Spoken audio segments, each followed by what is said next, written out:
Olá pessoal, esse é o programa Painel da Cidadania. Nessa semana a gente vai falar com o cientista político Paulo Kramer. Paulo Kramer é professor aposentado da UNB e analista de risco político. Professor Paulo Kramer, seja muito bem-vindo. A gente vai falar um pouco dessa proposta de reforma política que está aí, algo que de alguma forma vai interferir na vida de cada um de nós. Lembrando que você pode participar do nosso programa através do paineldacidadania.com.br e através do nosso WhatsApp 6199-811-4665.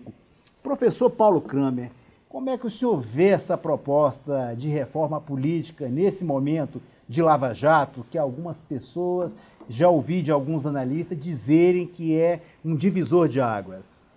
Bom, em primeiro lugar, minha alegria de estar aqui, rever você, né, Rossi, um amigo querido de muitos anos. Olha, eu diria a você o seguinte, a reforma política, ela foi e sempre será complicada por uma razão muito simples e muito grave também. Ao contrário do engenheiro que tem o CREA, do advogado que tem o AB, do médico que tem o CRM, que são órgãos de autorregulamentação profissional, mas que tem limites estabelecidos pela lei, o político é a única profissão que tem uma liberdade praticamente total de regulamentar a própria profissão, porque ele é que faz as leis. Ele é que faz as leis, tá? Os políticos jamais farão leis de reforma política que coloquem em perigo a reeleição deles. Então vamos partir desse ponto aqui. Verdade. Vamos partir desse ponto, né?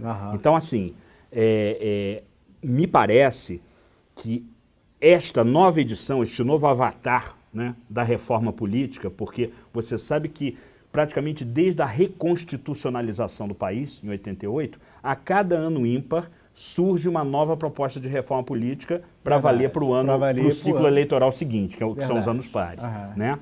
E você vê que pouca coisa tem sido feita. Né? Uma reforma política vai e proíbe o broche, outra vai e proíbe o showmício. Né? Coisas assim muito periféricas, muito pequenas. Dessa vez não. Dessa vez, por conta dessa enorme crise política, eu nunca vi a reforma política andar tão rápido no Congresso. Nunca vi, como na Câmara.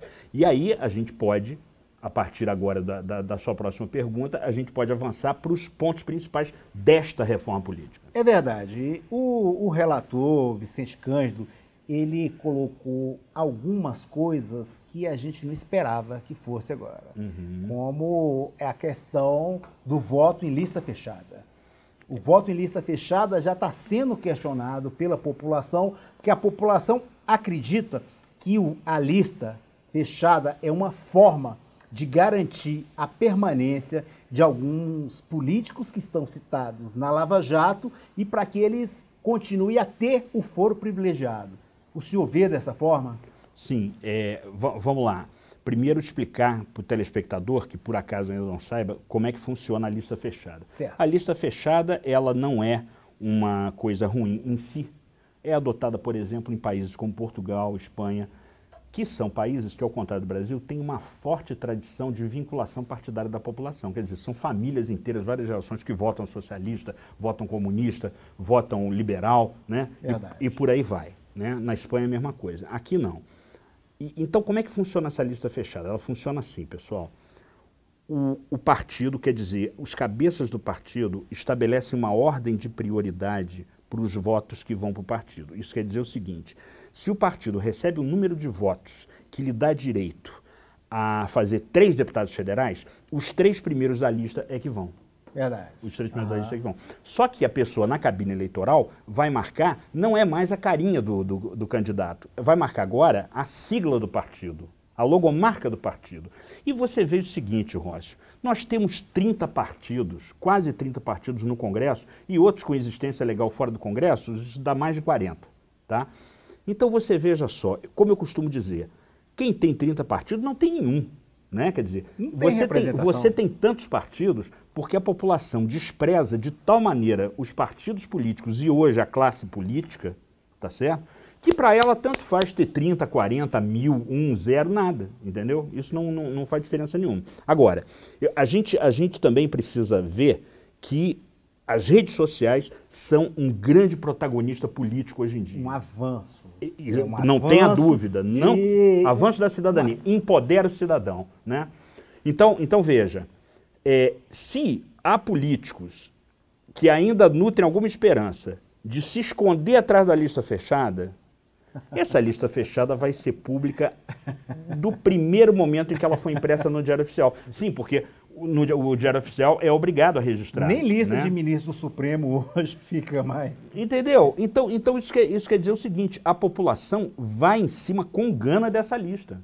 Com gana dessa lista. E tem outra aberração, que eu não sei se ao longo aí da discussão do relatório do deputado Vicente Cândido, que aliás está na lista do Fachin, não podemos Exatamente. esquecer. Né? A questão da lista hoje é a conversa mais falada. E não é a lista fechada, é a lista do Fachin. São duas listas. É a lista aberta. A lista do Fachin foi aberta ontem. Que foi aberta ontem, exatamente. Então veja, eu não sei se eles vão ter coragem, tá, de aprovar a seguinte aberração. Lista fechada com candidato nato. O que quer dizer isso? Quer dizer o seguinte, todos aqueles que já são deputados, de acordo com a votação que eles obtiveram na eleição de 2014, eles é que seriam os primeiros nomes da lista, tá entendendo? Uhum. Eles é que seriam os primeiros nomes da lista. Por que isso é uma aberração? Isso é uma aberração pelo seguinte, pessoal. Em Portugal, na Espanha, tá, o grande momento de discussão política não é a eleição. É a convenção partidária que define a lista. Então você tem um embate político. É você apresentar a nominata. Entendeu? Você tem um embate político entre as correntes de opinião do partido, entre as tendências, para ver quem ganha os primeiros lugares da lista. Você está entendendo? Então é muito diferente de uma lista com um candidato nato, que é uma aberração total, porque aí não haverá luta, não haverá embate. Não haverá, entendeu? Medição de força de ideias, essa coisa toda dentro do partido. Política mesmo, discussão que hoje política. Falta, né? Hoje falta. Com certeza. Nos partidos falta, hoje a questão... A política virou um caso de polícia no Brasil. Deixou de ser política. É verdade. Uhum. E os partidos pequenos, professor, caso essa reforma seja aprovada da forma que foi proposta, o que vai acontecer dos partidos nanico a partir do fim das coligações, a volta da cláusula de barreira, os partidos pequenos, como é que vai tentar se sustentar? Será que vai perder essa micro-representação que hoje tem? Micro-representação que na maioria esmagadora dos casos, aí não só como analista político, mas também como cidadão, eu acho negativo. Tá? Sem dúvida. Eu acho que tem que passar o rodo na maioria dos micropartidos. Tá? Uhum. Tem que passar o rodo, porque eles são representantes de si próprios, quase sempre, com atrás de um fundo partidário, com honrosas exceções. E tá? Alugando legenda. Atrás do dinheiro do fundo partidário e do aluguel de tempo da legenda para propaganda no horário eleitoral. Tá? Então, eu acho ótimo eles sumirem, eu acho ótimo eles desaparecerem. Agora, cláusula de barreira, na verdade, você falou, ela volta, quer dizer, volta a discussão, porque a gente até tem uma cláusula de barreira, mas ela é tão baixinha que permite que haja quase 30 partidos na Câmara, entendeu? Sem dúvida. Então, quer dizer, a cláusula de barreira, explicando mais uma vez, é um mecanismo legal, né, que só permite que o partido tenha existência parlamentar, tá, representação na Câmara, se ele perfizer um número razoável de votos no país inteiro e num grande número de estados. Tá? Então, ele vai ter que ter um percentual mínimo. Né? Eu acho que esses percentuais das cláusulas de barreira que estão sendo discutidas, não apenas no relatório do Vicente Cândido, tá certo? Mas também no substitutivo que o senador, hoje ministro do Itamaraty, Aloysio Nunes Ferreira, fez à PEC do Aécio Neves e do Ricardo Ferraço. Certo. Tá? Eu acho que ainda é uma cláusula de barreira muito camarada. Tinha que ser pelo menos 5%, como na Alemanha, que é o país que inventou a cláusula de barreira. E por que os alemães inventaram a cláusula de barreira? Por uma razão muito importante. Eles aprenderam a lição da Segunda Guerra Mundial e viram que a fragmentação partidária da chamada República de Weimar, né, que foi destruída pela ascensão do nazismo, esse caos foi possibilitado justamente pela fragmentação de legendas.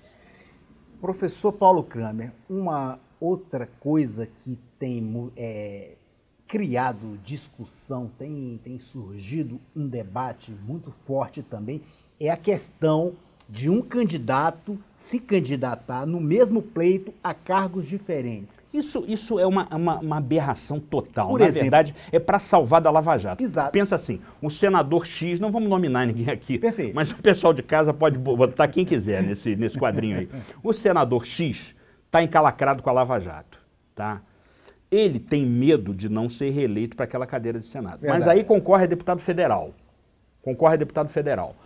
O deputado federal, ele ainda tem uma bala na agulha financeira e política suficiente para conseguir. Pronto, conseguiu o foro privilegiado. E não é no dependendo Senado, do mas é na Estado, Câmara. tem uma garantia pelo número de cadeiras que oferece no Estado. Ele já tem aquela projeção. Uma outra questão seria ele se projetar para um cargo que ele gostaria de ter futuramente, um cargo de governador. Ele vai participar de um debate, vai usufruir de todas as prerrogativas que um candidato a governador tem, porém ele sabe que não vai conseguir, mas ele vai ganhar o voto para deputado federal. E ele já tem bala na agulha. Então isso aí... Vai se projetar porque se projeta, a propaganda, quer dizer, o foco da mídia para os candidatos a cargos do Executivo é muito maior. Muito maior, exatamente. Participação de debate, exibição na TV. Mais tempo de exposição. Mais tempo de TV, né? Exatamente. Agora, Rossi, você falou de uma outra coisa muito importante, que é o fim das coligações proporcionais. Coligação proporcional, pessoal, é uma aliança entre os partidos para eleger deputado federal, deputado estadual e vereador, tá? Que se desfaz no mesmo dia da eleição, porque é apenas um casamento de conveniência, né? Quer dizer, os partidos montam grandes coligações, né, para ter mais tempo de televisão e mais chance de se reeleger. Eu vou dar um exemplo, e nenhum juízo de valor nesse caso, é só apenas uma observação de fato, do PCdoB, que ele até age muito inteligentemente no tocante às coligações proporcionais. O PCdoB, como é um partido que obedece ao chamado centralismo democrático, né, ele, em cada estado, ele designa, este é o nosso único candidato a deputado federal, este é o nosso único candidato a deputado estadual, tá? E bota numa aliança confortável com o PMDB, com o PT e por aí vai, né? E eles frequentemente conseguem, tá? Isso, com o fim das coligações proporcionais, vai acabar. Verdade. Uma outra questão que a gente vem discutindo bastante aí em relação à lista fechada, se a gente for ver realmente a verdade, a gente sabe que a lista fechada já existe. Os partidos privilegiam alguns candidatos em detrimento de outros, seja para dar financiamento, para dar mais verba, mais exposição na propaganda eleitoral antes do horário da campanha política, e a gente já existe essa lista fechada. Já existe um núcleo que é mais beneficiado. Núcleo duro, no partido do que outras pessoas. Não tem a dúvida, não tem a dúvida. E porque o caciquismo, ele é um fenômeno, não só da política brasileira, mas assim, vão me permitir o palavrão, essa oligarquização, né, dos partidos políticos é um fenômeno mundial, mas que é particularmente forte no Brasil. Né? A gente tem que ter muito cuidado com essas comparações, tá? Porque diz assim, a classe política e os partidos estão sendo desprestigiados no mundo inteiro. Tudo bem, tá? Mas aqui o motivo eles estão sendo desprestigiados porque nunca na história da humanidade roubaram tanto. Essa é a questão. Essa é a questão. Não tem parâmetro de comparação que foi roubado na Petrobras com que um batedor de carteira lá nos Estados Unidos, na Espanha fez, entendeu? Ou na França. Professor Paulo Kramer, nós fomos às ruas e pegamos a exposição de alguns comentários de algumas pessoas em relação à reforma política. Nós perguntamos para eles se eles preferiam votar numa sigla ao invés de votar na pessoa do candidato. E as respostas foram essas aqui, acompanhe. Sou contra, cada um tem que fazer sua propaganda pelo recurso próprio. A gente paga auxílio paletó, auxílio não sei o quê, pagando tudo para esse pessoal, bando de vagabundos. Para falar a verdade, quero votar em ninguém mais não, moço. Sério. Então eu acho ainda extremamente imaturo e errado essa proposta de votarmos num partido e o partido é que escolher o possível nosso candidato representante. Acho bem pior, que no candidato já está ruim, imagina na sigla. Bom, eu penso que você votar na sigla tira um pouco o descrédito do próprio candidato. Pelo seguinte, quando eu voto e pretendo que um candidato seja eleito, eu não quero dizer que aquele candidato que eu gostaria que fosse eleito também fosse o do partido de determinados outros participantes. Bem, professor Kramer, o senhor viu a opinião das pessoas na rua, são pessoas comuns, muitas vezes trabalhadoras e sufocadas com a questão política, porque o que elas mais verem hoje nos telejornais é: foi preso fulano de tal, saiu a lista dizendo que os políticos estão envolvidos. O Rio de Janeiro, por exemplo, a gente só vê falar que ex-governadores dilapidaram o patrimônio público. Então as pessoas estão um pouco indignadas e elas acham que essa lista fechada poderia, e a criação de um fundo eleitoral existiria somente para tirar dinheiro do contribuinte que já paga uma alta carga tributária. Eu queria que o senhor fizesse uma exposição com relação a essas opiniões para que a gente continue o nosso debate. Bom, em primeiro lugar, algo que a gente já está careca de saber, né, Ross? Que é a indignação, o descrédito, o desprestígio, a desmoralização, não só dos políticos, mas também do parlamento, dos partidos e da própria política com P maiúsculo, a coitadinha dela, né? A política de Aristóteles, a política de Montesquieu, né? Tudo aquilo que a gente lá, você que foi meu aluno, aprendeu lá com a gente lá na UNB, né? Isso aí tá relegado ao esquecimento, né? Então, eu acho que essas opiniões, elas são muito coerentes com o momento que a gente está vivendo, né? Pô, os caras já ganham um monte de facilidades, ainda querem tirar dinheiro do bolso do contribuinte para fazer mais eleição, porque veja só uma coisa, Rócio e telespectadores, vejam só uma coisa. Se a justificativa para essas reformas políticas, para a adoção da lista fechada, tá, é o barateamento das eleições, por que mais dinheiro? Exatamente. Por que mais dinheiro? Exato. Tem alguma coisa errada aí. Agora, uma questão que a gente teria uma certa dificuldade hoje é dividir o Brasil geograficamente para separar em distritos. O senhor acha que há essa dificuldade? Aqui no Distrito Federal, por exemplo, a gente teria essa dificuldade. Não tenha dúvida. Olha, o voto distrital, eu quero logo declarar minha posição pessoal, eu sou a favor do voto distrital puro, como tem nos Estados Unidos, como tem na Inglaterra. Tá? Eu também prefiro dessa forma. O voto distrital puro. Por quê? Primeiro, porque ele acorrenta.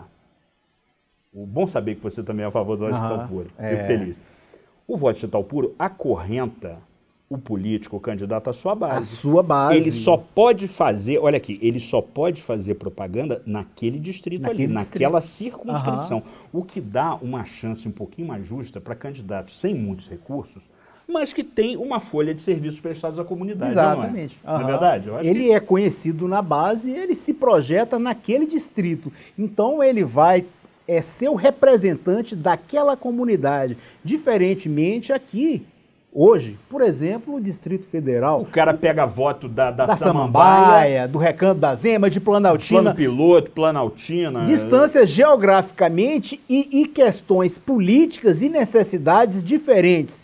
Porque o que uma população precisa no Lago Norte é diferente de uma população, a necessidade da Ceilândia. Então, para você criar uma política pública, eu penso dessa forma, professor, que você tem que ouvir a sua base e criar uma política pública característica àquela comunidade. E você, da forma que está, você não consegue fazer. Porque pensa bem, um candidato, vamos pegar um estado grande como Minas Gerais. Minas Gerais. Um candidato que pega votos do Vale do Aço ao Vale do Jequitinhonha, tá?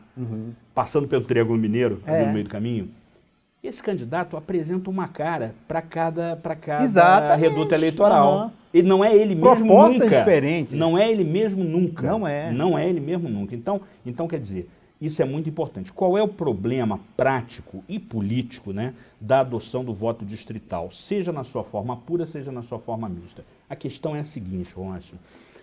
Vamos pegar o caso dos Estados Unidos. No voto distrital puro, cada cadeira corresponde a um distrito. Tá? O sujeito só pode concorrer para aquela cadeira naquele distrito. Muito bem.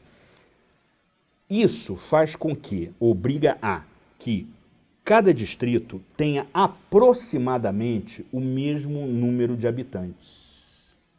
Então, o que isso significa? Significa que nos Estados Unidos existem estados como o da Califórnia, tá? Que é o mais populoso e, portanto, tem o maior número de cadeiras hoje, ultrapassou o estado de Nova York, tá? Mas existem outros estados pequenininhos que só tem um representante. Só tem um representante, porque aquele... E aí, nesse caso, o distrito se confunde, mais uma vez, com o estado todo. Exato. Com o estado todo. Agora, no Brasil, nós temos, na minha opinião, nós temos um piso, um número mínimo de deputados federais que podem ser eleitos por estado muito alto, tá? São Paulo. Brasília 8. Não, estou falando do piso, não estou falando do teto. Sim, São Paulo é teto, 70. Perfeito. 70. Mas eu estou falando assim, e sem ofensa nenhuma, tá? É uma análise. Roraima, tá certo? Outros estados que têm uma população pequena, mas já parte com um mínimo de 8 deputados. Amapá, por exemplo? Amapá, eu acho muita coisa, Agora, uma distritalização do voto obrigaria a uma quebra daquele que eu chamo o verdadeiro pacto federativo não escrito da política brasileira, que é o seguinte: os outros estados dizem, São Paulo jamais poderá ter uma força política comparável ao seu poderio econômico. Sem entendeu? dúvida. Porque com a distritalização, porque o princípio é uma pessoa, um voto. Né? Então São Paulo pularia para mais de 100, sem tá? dúvida. E Amapá, Roraima, esse exemplo que nós demos, tinha um deputado só. Exatamente. Tá certo? Iria cair, iria ter essa dificuldade. Professor, uma outra questão da proposta aí seria o fim de uma vaga de suplente ao Senado, reduziria apenas para um, e esse um assumiria o mandato até a próxima eleição. Ele não poderia ficar, como a gente já viu o caso aí de senadores que morreram ou saíram no começo do mandato. No começo do mandato, e o suplente ficou praticamente os 8 anos do mandato. Exatamente. E uma outra questão é a questão do fim do vice dos cargos executivos. O que um vice faz hoje seria... Na tradição política brasileira, o vice passa o tempo todo conspirando contra o número 1. Essa que é a verdade. Né? É verdade. Não é? Essa e a gente tem casos e casos então, aqui no Brasil. A existência do vice não é uma jabuticaba, quer dizer, não é um fruto que dá só no Brasil. Você tem vice em outros países. Exato. Né? É que pela nossa cultura política, né, o vice, na maioria das vezes, ele passa conspirando contra o número 1 o tempo todo. Verdade. Então eu acho que é justamente para enfrentar esse problema. Agora, eu acho que a adoção do voto distrital misto é, digamos assim, um mal menor. Eu acho que é o menos pior nessa transição. 2 anos de voto em lista, tá? Para depois você ter o voto distrital misto. Né? Porque, pelo menos, no que diz respeito aos deputados eleitos por distrito, vai haver um controle maior, pelo menos é o que a gente espera. Exatamente, a gente vê isso aí, essa questão colocada do vice e a questão do fim do suplente ao Senado. Agora, professor, com relação à lista fechada, não seria a manutenção do status quo? Ainda mais se for lista fechada com essa aberração que eu falei de candidato nato. É verdade, a gente vê que eles querem manter... Isso, digamos assim, isso solidificaria, não é? Cristalizaria esse problema da oligarquia dentro dos partidos políticos brasileiros, o caciquismo. É verdade. E alguns especialistas falam que, com relação à lista fechada, né, daria um equilíbrio mais na questão de gênero. Coloca 2 homens, uma mulher, 2 homens, uma mulher, ou vice-versa. É coisa que eu ainda não vi ainda no partido, né? Um partido que tenha mais candidatas femininas do que candidatos do sexo masculino. Ô, Rócio, deixa eu te dar, não é uma hipótese, é apenas um palpite de uma pessoa que já observa a política brasileira há alguns anos. Tá? Perfeito. As mulheres não vão para a política, ou não vão em números significativos, né, que reflitam a proporção delas na população em geral, por uma razão muito simples. Elas têm nojo da política. E a mulher, e aí uma avaliação bem de ordem pessoal, a mulher costuma ser, não são todas, mas costuma ser mais séria que o homem, menos bandalha que o homem. Talvez pela responsabilidade maior que cabe a ela, na nossa cultura, de criar os filhos, de criar a família. A mulher é menos canalha que o homem, de uma maneira geral. Tá?